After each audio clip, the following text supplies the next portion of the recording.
les autres, la relation avec le prochain. Je rappelle les textes que nous avons pris dans le côté relationnel qui dit « Aime qui? Aime ton Dieu de tout ton cœur, de toute ta force, de toute ton âme, de toute ta pensée, mais aime ton prochain comme toi-même. » Et on a parlé la semaine dernière on a commencé en disant que la semaine dernière que l'amour du prochain commence d'abord par l'amour de soi. La relation qu'on va avoir avec l'autre va dépendre de comment on se voit soi-même.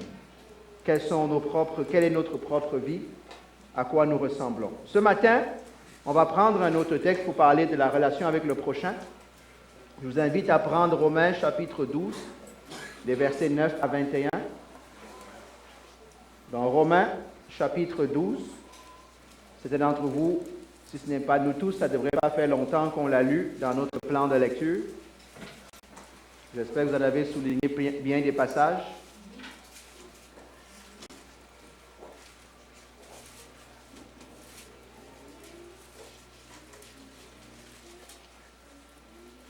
Dans Romains chapitre 12, 9 à 21.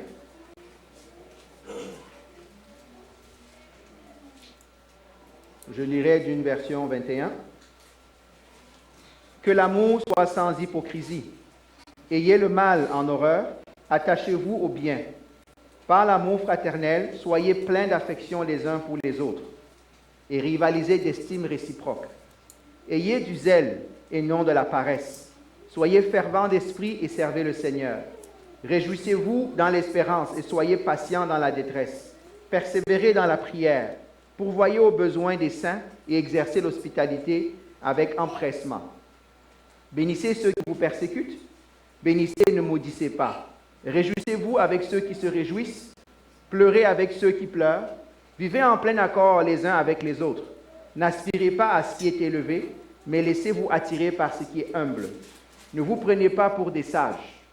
Ne rendez à personne le mal pour le mal. Recherchez ce qui est bien devant tous les hommes. Si cela est possible, dans la mesure où cela dépend de vous, soyez en paix avec tous les hommes. Ne vous vengez pas vous-même, bien-aimés, mais laissez agir la colère de Dieu. Car il est écrit, c'est à moi qu'appartient la vengeance. C'est à moi qu'appartient la vengeance. C'est moi qui donnerai à chacun ce qu'il mérite, dit le Seigneur. Mais si ton ennemi a faim, donne-lui à manger. S'il a soif, donne-lui à boire. Car en agissant ainsi, tu amasseras des charbons ardents sur sa tête. Ne te laisse pas vaincre par le mal, mais sois vainqueur du mal par le bien. Seigneur, bénis ta parole. Nous prions, Seigneur, que tu puisses nous parler encore ce matin, nous aider, nous transformer encore dans nos relations, Seigneur, en se basant évidemment pas sur notre chair, mais sur ton esprit, Seigneur. Guide-nous encore dans ta parole. Nous te prions que tout ce qui peut être distraction, que tout ce qui peut être résistance, que tout ce qui peut être barrière en nous, Seigneur, soit brisé dans le nom de Jésus et que ta parole fasse son effet le plus profond selon ta volonté dans chacune de nos vies, dans le nom de Jésus. Amen. On l'a dit et on le redit encore, nous sommes des êtres relationnels. Et un des plus grands défis que nous avons, c'est justement comment être en relation avec l'autre.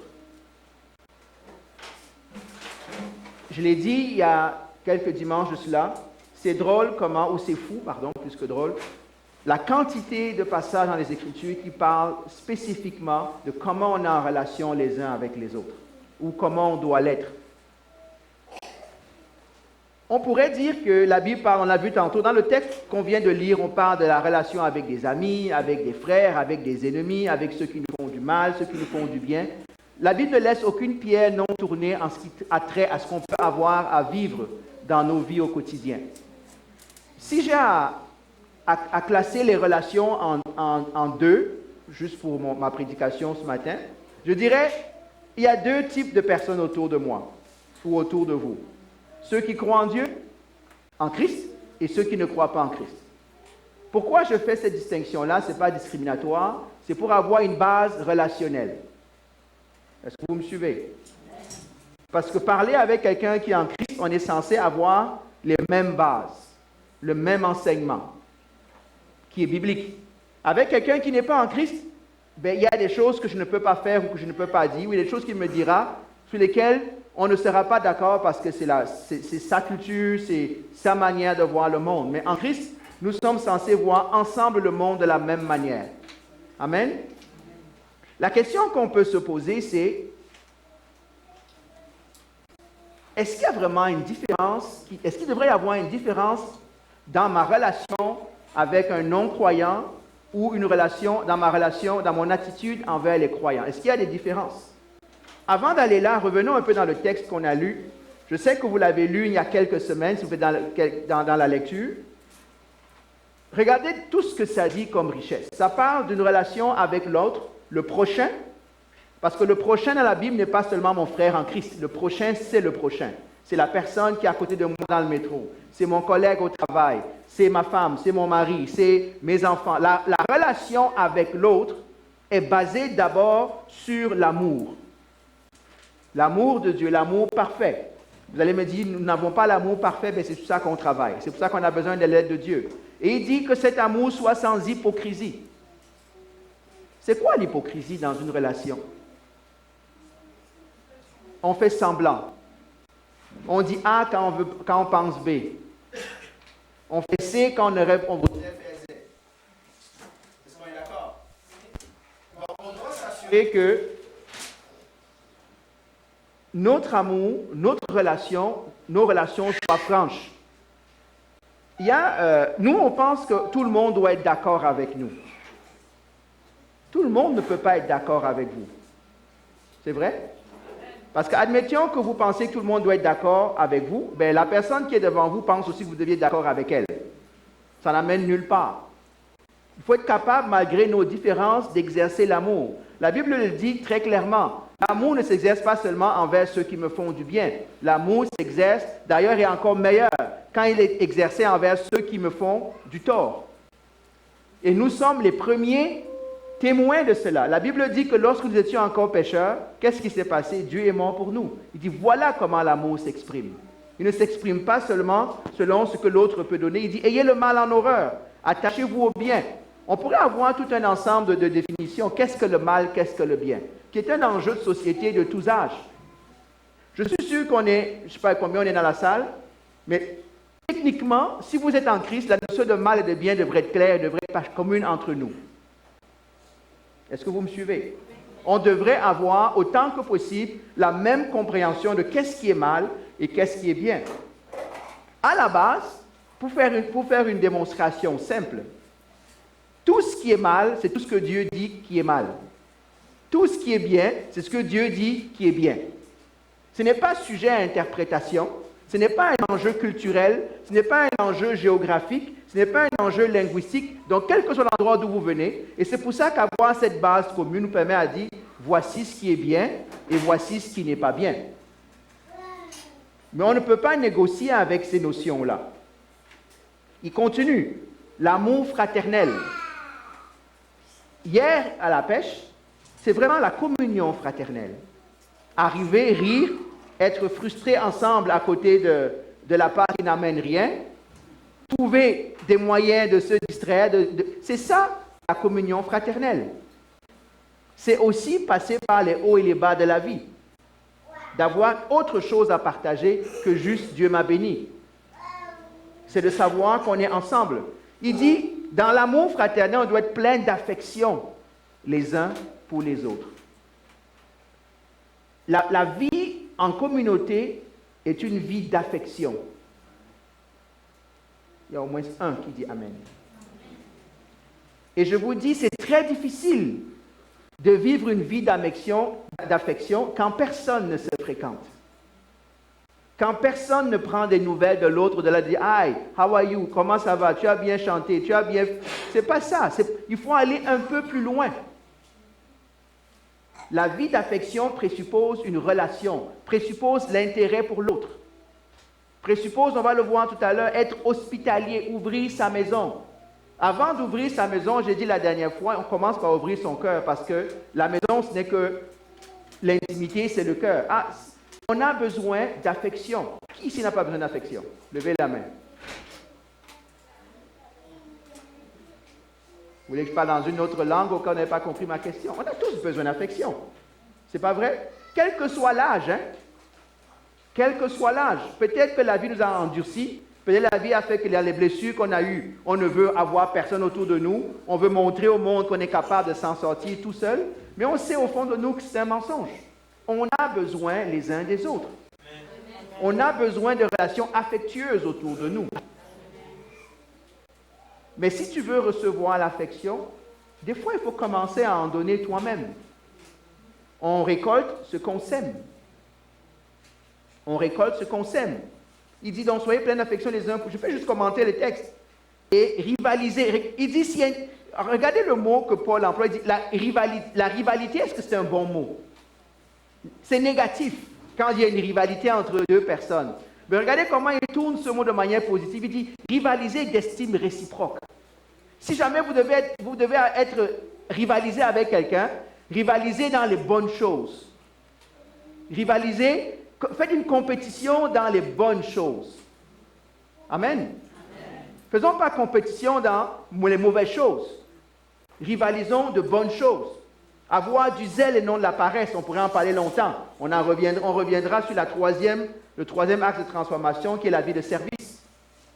On est un peu trop paresseux. Et en passant, travailler dans nos relations demande du zèle. Hein? Ça demande un effort. Ça demande un effort.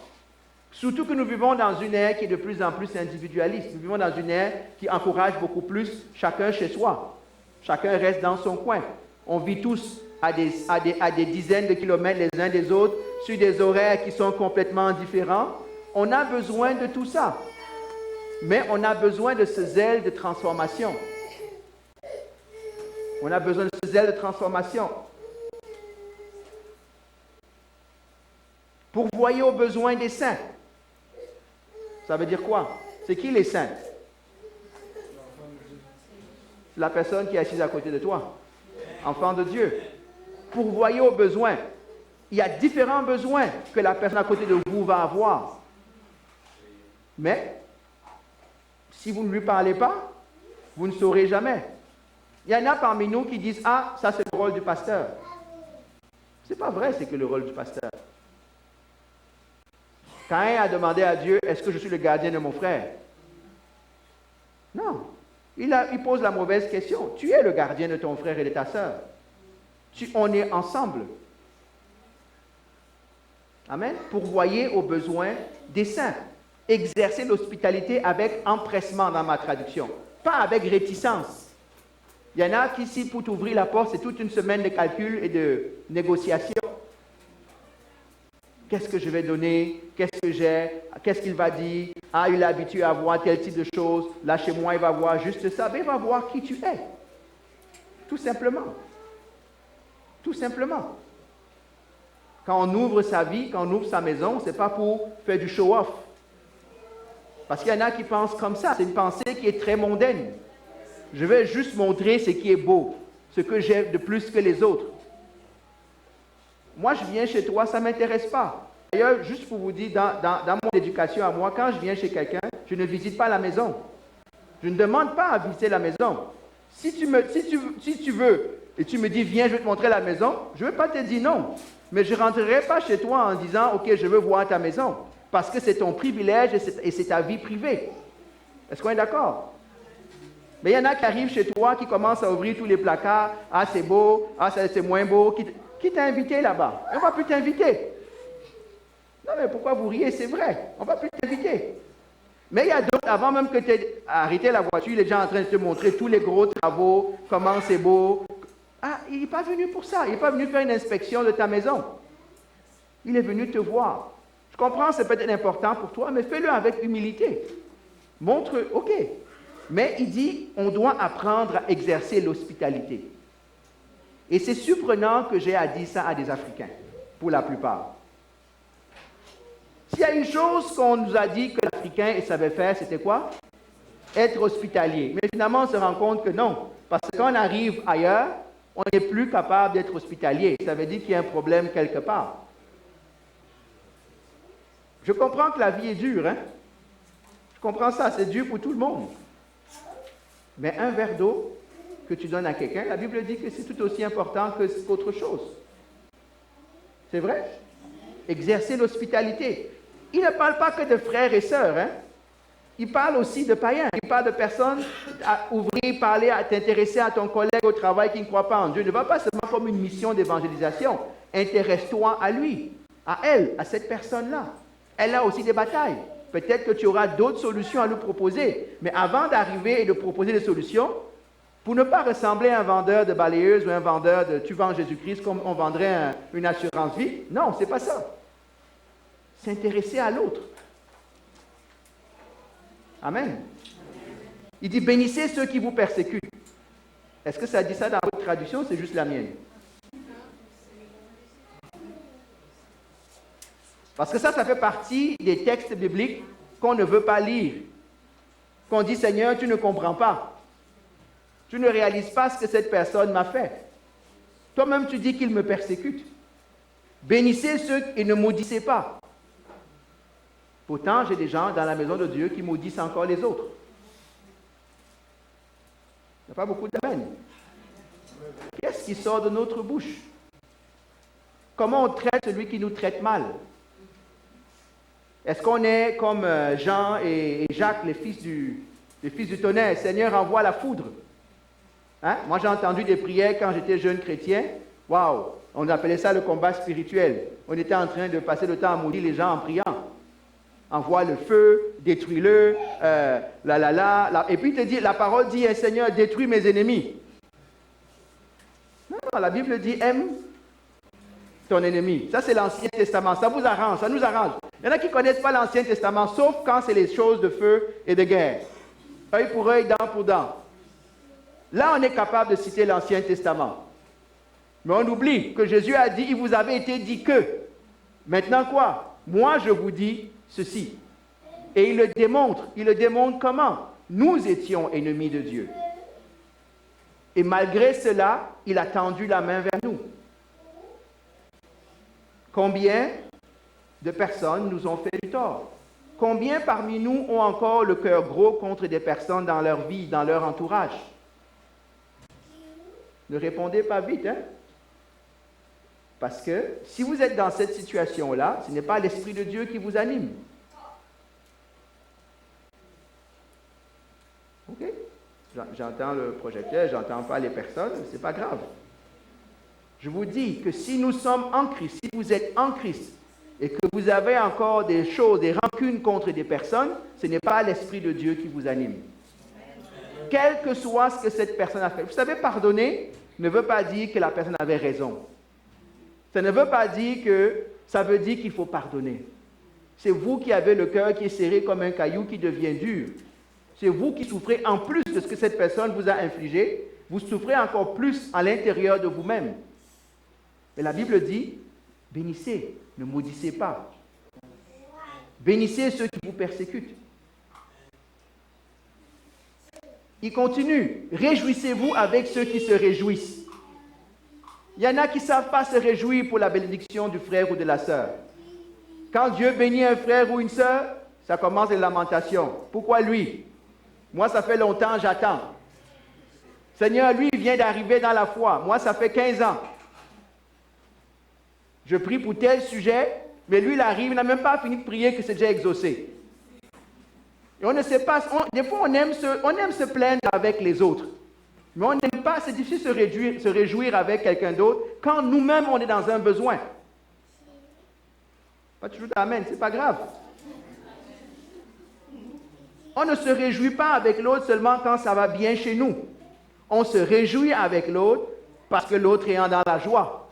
Et en tant que frères et sœurs, on se réjouit ensemble. Il n'y a pas d'envie, il n'y a pas de jalousie. On se réjouit. On a commencé l'amour est sans hypocrisie, n'est-ce pas? Parce que des fois, on se réjouit avec quelqu'un, mais on est en train de maudire dans le cœur. On lui dit, attends, tu vas voir, bientôt là, tu vas revenir dans notre club de ceux qui lèchent les blessures, comme on dit le vieux chien qui laisse sa blessure, le vieux lion. Non, on doit apprendre à se réjouir avec ceux qui se réjouissent, à pleurer avec ceux qui pleurent, pas se réjouir du fait qu'ils pleurent, même nos ennemis. Amen. Il dit, vivez en plein accord les uns avec les autres. En plein accord. N'aspirez pas à ce qui est élevé.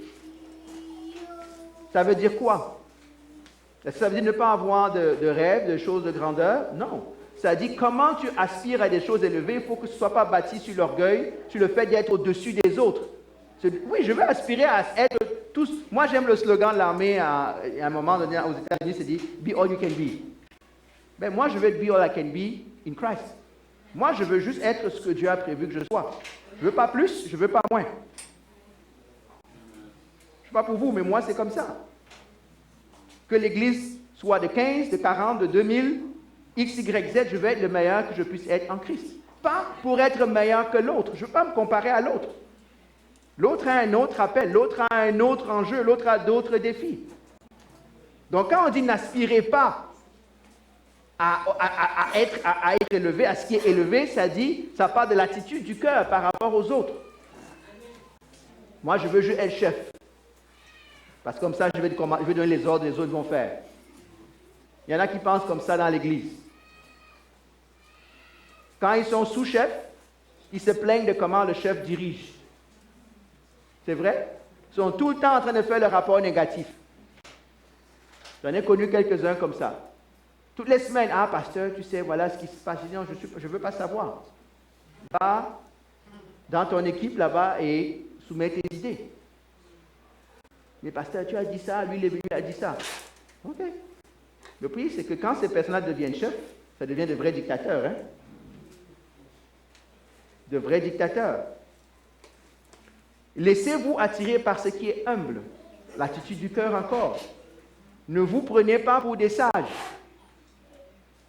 Hein, il y en a qui se pètent les bretelles. Non. Je peux être sage, mais être humble. Je peux être sage et être humble. J'espère que vous comprenez que la parole de Dieu nous parle de nos relations les uns avec les autres. Parce que si je me prends pour un sage, je me prends pour un sage toujours par quoi? Par rapport à quelqu'un d'autre. Donc, je vais commencer à exercer ma sagesse avec dictature sur un autre. En disant, moi, je suis sage, je dois écouter mes conseils. Tu n'écoutes pas mes conseils, ben, t'es maudit, quasiment. Parce que moi, j'ai toujours raison. Moi, j'en ai entendu qui disent ça, moi, j'ai toujours raison. Mes conseils arrivent toujours. Je parle dans la maison de Dieu, je ne parle pas dans le monde, on parle entre nous. Ne rendez à personne le mal pour le mal. Recherchez ce qui est bien devant tous les hommes. S'il vous plaît, si c'est votre Bible, vous pouvez souligner tous les hommes. Hein? Pas seulement ceux qui me font du bien, pas seulement ceux que je veux flatter pour avoir quelque chose en retour. Je dois faire du bien envers tout le monde, tous les hommes. Tous. Tous. Si cela est possible dans la mesure où cela dépend de vous, quoi? Soyez en paix. Avec qui? Tous les hommes encore. Soyez en paix. Il y en a qui ont des casseroles qui les suivent partout où ils vont. Ça a semé des chicanes. Partout où vous allez, quelle est la réputation qui reste? Est-ce que vous avez laissé du feu derrière? Est-ce que vous me suivez? La paix. Parce qu'il y a toujours dans les relations des moments de tension. C'est vrai? Il y a des moments où on peut exploser. Mais rappelle-toi que quand tu exploses, il y a un jour où c'est toi aussi qui peux faire exploser l'autre. Vivons en paix les uns avec les autres. Il dit bien, et c'est important ce qu'il dit, il dit, dans la mesure où cela dépend de qui? De nous. L'autre peut refuser la paix. Mais si ça dépend de moi, je dois trouver une manière d'être dans la paix. Et s'il veut la guerre, je vais le laisser avec sa guerre. Moi, je veux la paix. Désescalader une situation. Ne vous vengez pas vous-même. Est-ce que j'ai déjà dit ça avant? Ne vous vengez pas. Vous savez, quand on lit ces textes-là, une des erreurs que beaucoup font, on pense que Dieu parle à les non-croyants ici. Hein? Il parle à qui? À tous les. Il écrit aux Romains, à l'Église qui est à Rome. Il n'écrit pas à César. Il n'écrit pas à au soldat qui est en train de maltraiter l'Église. Il écrit à des croyants comme vous et moi. Ne vous vengez pas. Mais on dit amen, c'est difficile à faire. Hein? Parce que le réflexe de la chair, c'est tu vas voir. Tu m'as cherché, tu vas finir par me trouver, comme dirait quelqu'un. Et au travail, les mauvais coups qu'on nous fait, ben nous on fait pire. Non, la Bible dit non. Dieu est mon justicier. C'est ce qu'il dit. Il dit, ne vous vengez pas vous-même, bien-aimés, mais laissez agir la colère de Dieu. Il y a un moment donné où Dieu va agir. Vous savez, pendant que je vous parle, il y a une histoire. Vous vous rappelez d'Abigaël et David. Voici ce qui se passe. David est en fuite devant Saül. Et David est en train de... au moment de la tonte, il envoie voir Nabal pour lui dire, écoute, envoie-moi un peu à manger. Et Nabal le traite comme un vaurien. Et lui, la colère le saisit et il s'apprête à aller se venger. Avec tout l'esprit de Dieu qu'il avait, là, il apprête à se venger. Heureusement que Dieu envoie Abigaël pour lui dire, ne te venge pas. Parce que si tu te venges, tu amènes le sang sur tes propres mains. Parce que quand vous-même, quand nous prenons action dans ce sens-là, n'oubliez pas, hein, nous péchons. Et ça va revenir contre nous encore. Est-ce que vous voyez la différence? C'est laisser Dieu. Est-ce que c'est facile? C'est pas facile. J'aimerais vous dire que tout ce qu'on est en train de lire, j'ai masterisé ça, comme dirait quelqu'un, et que non, c'est pas facile. C'est ça que, rappelez-vous, dans un sujet de transformation. Il faudrait que ces textes-là, ceux dépendamment de nos défis, là, on les accroche quelque part. Ne vous vengez pas, ne vous mettez pas en colère, ne faites pas ceci. Parce que quand la moutarde va monter, il faut que ce verset-là vienne rapidement à la pensée avant que l'action soit prise, avant que la bouche s'ouvre. Et c'est comme ça que Dieu va nous aider à nous être transformés, parce qu'il transforme par sa parole. Tu dis, Seigneur, tu dis de ne pas me venger, mais regarde, Seigneur, ça fait 15 fois qu'il appuie sur mon bouton, là. Qu'est-ce que je fais? Je ne sais pas pour vous si ça vous arrive. Hein? Tu vas arriver à un moment donné où il t'amène à la limite. Tu dis, Seigneur, une fois. On devient comme Pierre. Combien de fois, Seigneur, est-ce que je dois garder mon calme? Au bout de combien de fois, Seigneur, je suis capable de rester le vieil homme pour lui montrer qui je suis vraiment? Ou qui j'étais vraiment? Il y en a qui ont dit, c'est la calculatrice. Il dit non. Il dit, chaque fois, garde ton calme. Laisse-moi agir. Et le calme vient de qui? Vient de Dieu. Et c'est pour ça que tu as besoin de ça. Tu n'as pas besoin juste de serrer les dents, parce que tu peux serrer les dents, comme on dit, le regard revolver. Ton regard en train de tuer. C'est revenu à la même chose que si tu avais donné un coup de poing. On a besoin de dire, Seigneur, aide-moi à gérer cette situation. Aide-moi à ne pas porter vengeance. Il finit en disant, ne te laisse pas vaincre par le mal, mais sois vainqueur du mal par le bien. Je pourrais prendre bien d'autres passages, parce que la parole de Dieu prend beaucoup de passages qui traitent de relations, qui traitent de comment, de mon ennemi. Regardez comment David, si David avait une raison de tuer quelqu'un, c'est bien de tuer Saül, pour avoir attenté plusieurs fois à sa vie, pour avoir volé sa royauté, pour avoir fait... Mais ça, une des choses, au moins une chose bonne que David nous laisse, c'est quoi? Je ne porterai pas la main sur le loin de l'Éternel. C'est vrai ça?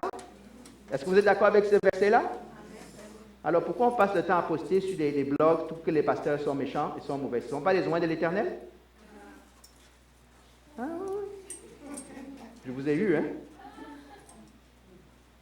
Peut-être vous n'avez pas le courage de porter ça sur un blog, peut-être c'est dans vos discussions les uns avec les autres. Ah, les pasteurs, ah, les ceci, ah, les cela. Vous êtes en train de parler contre loin de l'Éternel. Hein?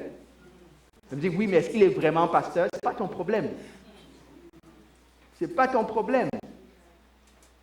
Et c'est une racine d'amertume et de colère.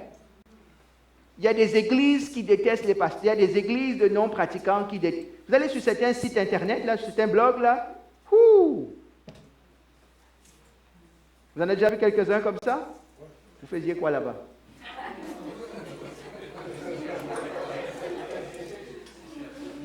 Ils cherchent. Il faisait la recherche. Il fait la recherche. Il faut que je vérifie de temps en temps si vraiment l'eau est chaude là-dehors. Mais c'est drôle, la quantité de personnes qui nourrissent cette colère et cette haine. Il y a même des ministères qui sont bâtis sur la haine d'autres ministères. Vous comprenez ce que je veux dire?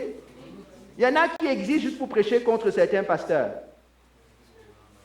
Il y en a qui existent seulement pour prêcher contre d'autres. Pardon, prêche pour Jésus. Laisse Dieu s'occuper de ses affaires. Fais ta part. Tu oublies que pendant que tu es en train de te plaindre que les pasteurs sont méchants, à la fin de ton message, tu dis que bon, je suis pasteur tel, venez prier avec moi. Hein.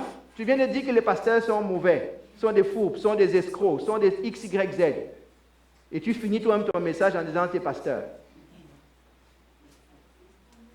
Donc, est-ce que tu t'es inclus dans la première catégorie? Laquelle? Tu n'as pas cité la deuxième, tu n'as pas cité les bons pasteurs. Donc, tout ça pour dire quoi? Il faut qu'on fasse attention dans ce qu'on a à faire, dans respecter l'autre. Et je ne parle pas seulement des pasteurs, je parle même dans la congrégation. Il y a quelqu'un qui chante, peut-être ne chante pas aussi bien que toi. Ben, où est le problème? Ah, dans tel ceci, dans tel cela. Non, ce n'est pas sur ça qu'on bâtit une relation. Ce n'est pas comme ça qu'on bâtit un corps. La relation est bâtie sur une chose simple, les amis. C'est que Christ est mort pour nous. Et il est mort pour tous les hommes. Il est mort pour le méchant, le moins méchant, un peu méchant, mais ils sont tous méchants. Il n'y a personne qui était juste. Et c'est ça la base de notre relation. Dieu nous aime parce qu'il s'aime lui et parce qu'il a ce qu'il a mis en nous. Parce qu'il a créé en nous. Il ne nous aime pas parce qu'on est gentil. S'il y a un gentil dans la salle qui lève la main, parce que si Dieu va sortir, on va sortir ton dossier tout de suite. Donc arrêtons de faire ça. On revient, est-ce qu'on doit avoir une attitude différente avec le païen, le non-croyant, je n'aime pas le mot païen, et le croyant? Non. Le non-croyant ou le croyant sont des prochains. Est-ce qu'on est d'accord? Ce sont des prochains. Mon attitude ne doit pas être différente. Fondamentalement, je dois manifester Christ vis-à-vis de l'autre. Qui croit en Christ et qui ne croit pas en Christ, je dois manifester Christ. C'est ça mon mandat. Je dois être la meilleure représentation possible de Christ possible. Je ne sais pas si vous l'avez déjà vu comme ça, mais je dois l'être, avec toutes les frustrations qui viennent avec tous les propres défis. Ce n'est pas l'hypocrisie, c'est Dieu qui me transforme. Je connais mes limites. J'espère que tu connais les tiennes. Ça ne fait pas de toi parce que Satan va des fois utiliser ça contre toi. Voilà, tu fais ceci alors qu'au fond de toi, tu dis oui, mais c'est ce que Dieu travaille en moi. C'est ça mon mandat. C'est ça ton mandat. Les uns envers les autres. Manifester Christ autant que possible. Jésus ne dit pas aime celui qui va à l'église avec toi plus que celui qui ne va pas à l'église. Il dit aime ton prochain. Aime l'autre. Basé sur l'amour, pas l'amour du monde, l'amour de Dieu. L'amour agapé. Amen. Il doit être basé sur cet amour-là. C'est sûr que si on regarde de près, il y aura quelques différences. Il y aura des différences dans le degré de choses. Parce que la Bible va insister sur un passage. La Bible nous dit, par exemple, de nous aimer un peu plus. Aime un peu plus ton frère et ta sœur en Christ. Parce qu'il y a une autre relation qui nous unit quand on est en Christ. Il y a une autre coche.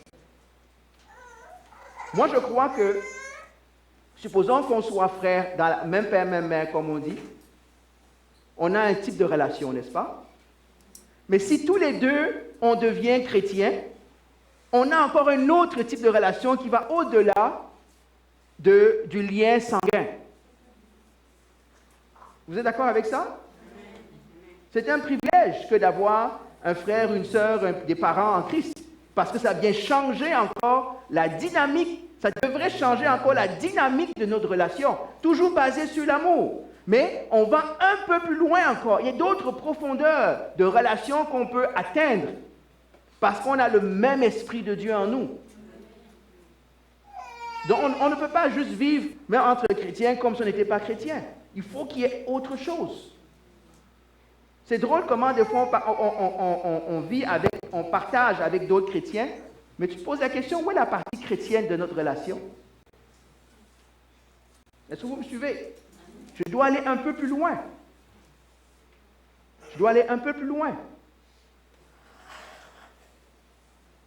Il me demande d'avoir cela.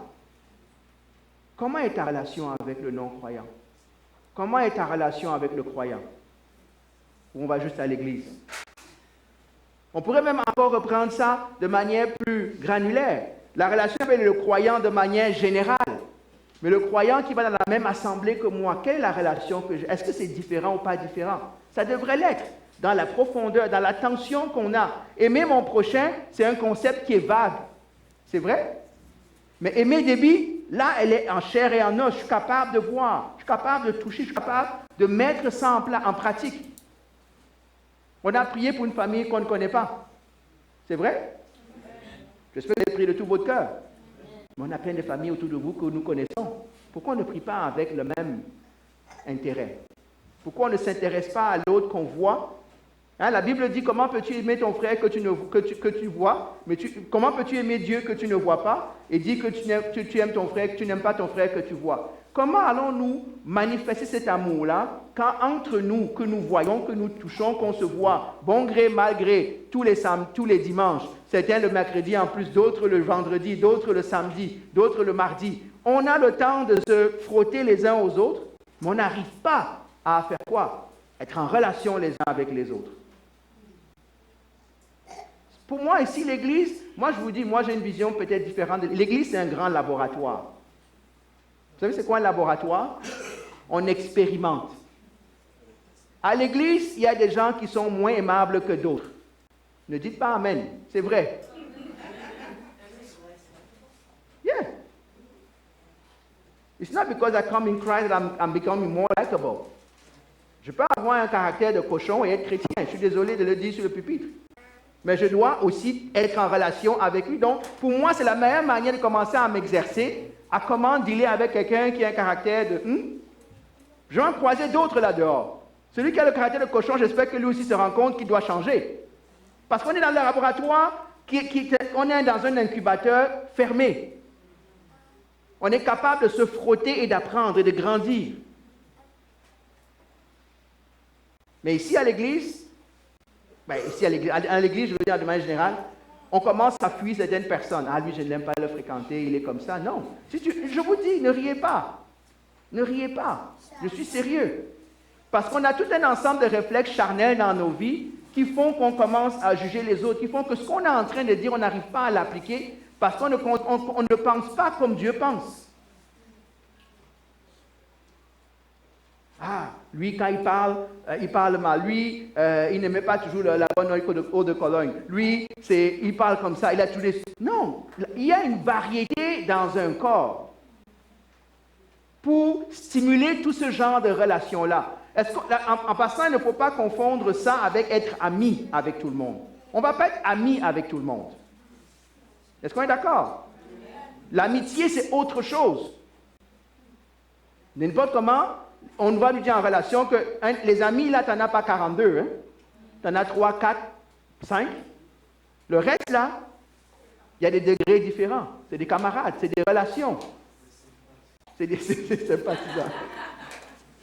Mais on a besoin, dans l'Église, ça j'encourage, je ne fais que le dire, hein? Quand à la fin du culte, vous ne parlez qu'aux mêmes personnes depuis 15 ans, là, qu'est-ce que vous manifestez? Un esprit sectaire.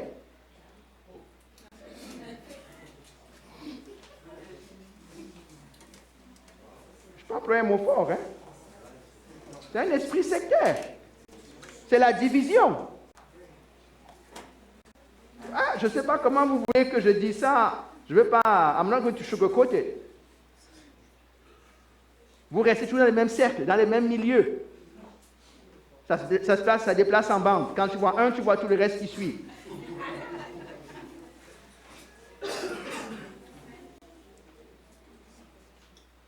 OK. Je pense que vous voulez que j'arrête de prêcher. Tout à coup, je viens.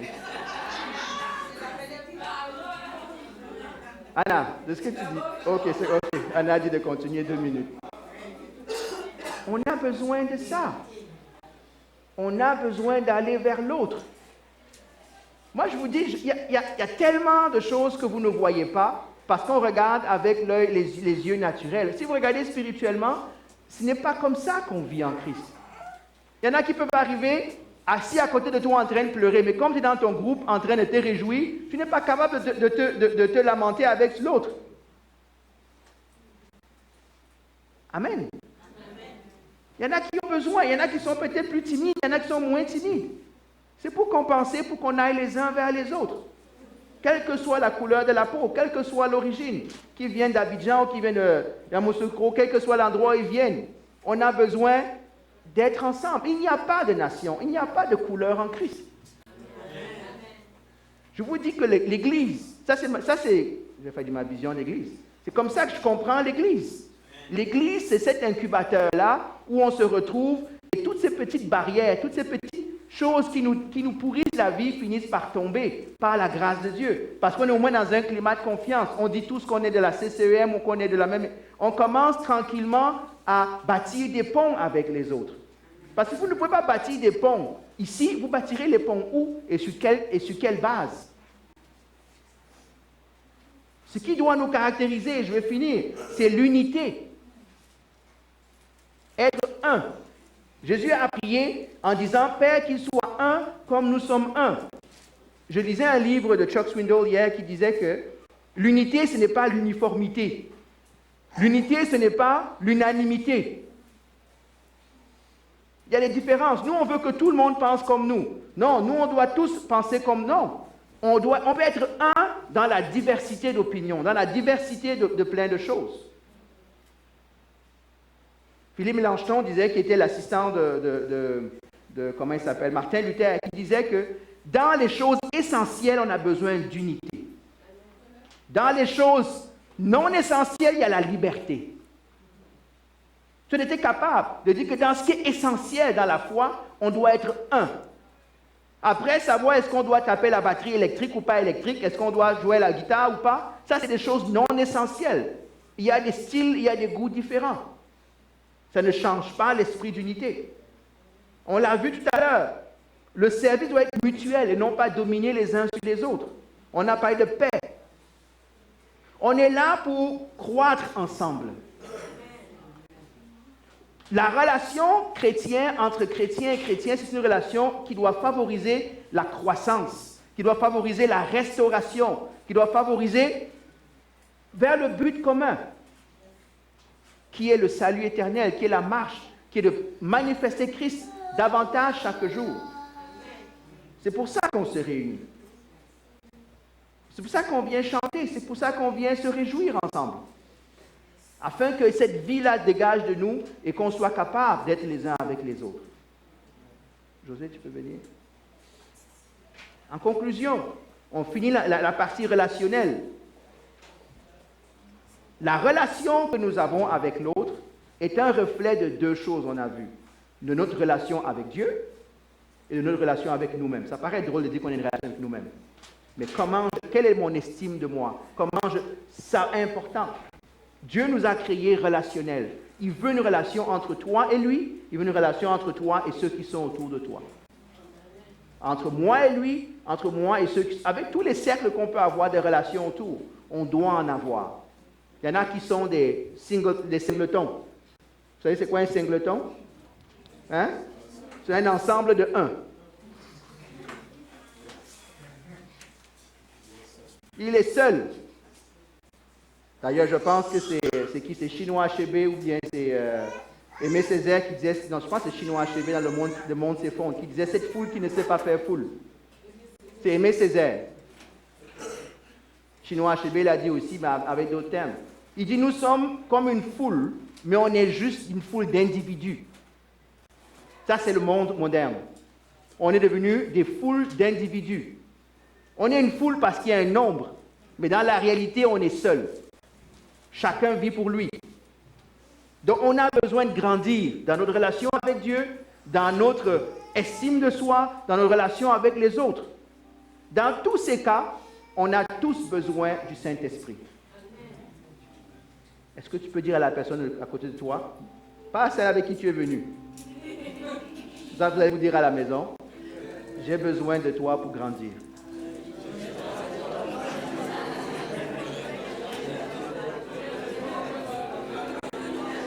Est-ce que vous l'avez dit avec conviction?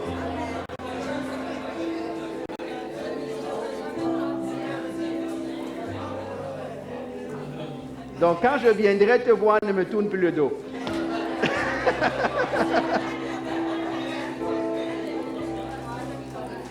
On a besoin les uns des autres. Amen. J'ai besoin de toi pour que Dieu travaille dans ma vie. Amen.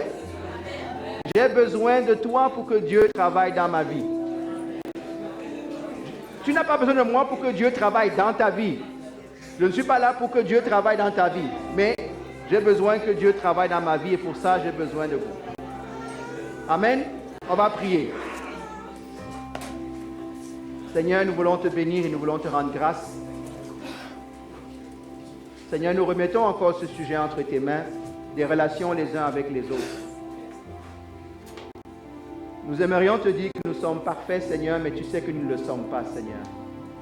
Tellement de batailles, tellement de divisions entre nous, dans nos familles, dans nos foyers, dans nos assemblées. Nous ne sommes pas meilleurs que d'autres, Seigneur. Nous implorons ta grâce, Seigneur. Comme on l'a lu dans Romains 12, que cet amour que tu as mis en nous, Seigneur, se manifeste encore davantage vis-à-vis de l'autre, Seigneur. Aide-nous à t'aimer, aide-nous à nous aimer, aide-nous à aimer l'autre, Seigneur. Avoir une meilleure relation avec toi, une meilleure relation avec nous-mêmes, une meilleure relation avec notre prochain, Seigneur. C'est ce que tu nous demandes. Et ainsi nous pourrons témoigner que nous t'appartenons. Ainsi nous pourrons témoigner, Seigneur, que tu vis en nous. Seigneur, je te bénis. Que cela soit notre marque de commerce, que cela soit notre axe de transformation dans nos vies, Seigneur Jésus. Touche les cœurs des uns et des autres, Seigneur. Touche ici, Seigneur, Papa. Il y en a qui se sentent seuls dans cette salle.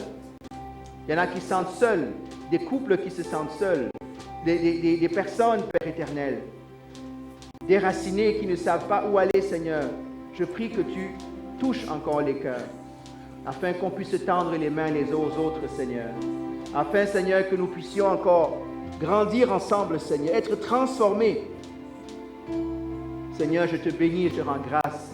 Seigneur, je te dis merci parce que si le salut est personnel, la marche n'est pas solitaire, Seigneur. La marche est ensemble, Seigneur puissant. Père, touche nos vies ici, Seigneur. Transforme nos vies. Dans les relations difficiles que nous avons, aide-nous à manifester Christ. Dans celles qui vont bien, aide-nous à manifester Christ, Seigneur. Père, je veux te bénir et guéris-nous, Seigneur puissant, dans ta grâce et dans ta miséricorde. Parle à ton peuple encore, Seigneur, et magnifie ton nom, Seigneur Jésus. Amen. Alléluia. Je m'approche de toi.